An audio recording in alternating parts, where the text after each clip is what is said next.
മായങ്കടവിന് ശേഷം പിന്നെ ഞങ്ങൾ എത്തിപ്പെട്ടത് അമ്പൂരിയിലെ ഏറ്റവും പ്രശസ്തമായ ഒരു ട്രെക്കിംഗ് പോയിന്റിലേക്കായിരുന്നു. ദ്രവ്യപ്പാറ അഥവാ നിധിപ്പാറ എന്ന് പറയുന്ന ഒരു ട്രെക്കിംഗ് പോയിന്റ്. അങ്ങനെ ഞങ്ങള് ട്രെക്കിംഗ് ആരംഭിച്ചു. സത്യം പറഞ്ഞാൽ മഴ പെയ്ത് നല്ല വഴുക്കലുള്ള സ്ഥലമായിട്ടാണ് കിടന്നിരുന്നത്. നിറയെ പാറകളും. കൊടയുള്ളത് കൊണ്ട് അത് കൊടയായിട്ടും ഊന്നോടിയായിട്ടും ഒക്കെ ഞാൻ ഉപയോഗിച്ചിട്ടുണ്ട്. ദ്രവ്യപ്പാറയുടെ ഉയരം അതിന്റെ അടിത്തട്ടിൽ നിന്ന് ഏകദേശം 700 അടിയും സമുദ്രനിരപ്പിൽ നിന്ന് ഏകദേശം 1500 അടി ഉയരത്തിലായിട്ടാണ്. ഈ ദ്രവ്യപ്പാറയ്ക്ക് ഒരു ഐതിഹ്യമുണ്ട് കേട്ടോ, അത് ഞാൻ പറയാം.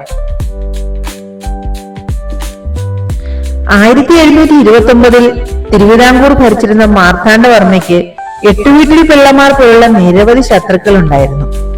അവരിൽ നിന്നും രക്ഷ നേടാനായി രാജാവ് ഈ ദ്രവ്യപ്പാറയിൽ വന്ന് താമസിച്ചു എന്നാണ് ഐതിഹ്യം.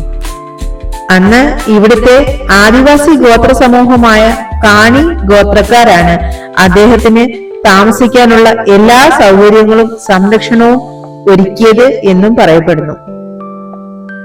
ഗോത്രക്കാരുടെ ഈ മര്യാദയിലും അവർ തന്നെ സംരക്ഷിച്ച രീതിയിലും സന്തുഷ്ടനായിട്ട് രാജാവ് 36,000 ഹെക്ടർ ഭൂമി ഈ ഗോത്രക്കാർക്ക് ഇവിടെ പതിച്ചു നൽകി എന്നതാണ് ചരിത്രം. ഇത്രയും കയറ്റം കയറി മുകളിലെത്തിയാലും നമ്മൾ ദ്രവ്യപ്പാറയിലോ ഗുഹാക്ഷേത്രത്തിലോ എത്തിപ്പെടില്ല കേട്ടോ. ശരിക്കും ഒരു ബേസ്മെന്റ് സ്ഥലത്തെ നമ്മൾ എത്തിപ്പെടും.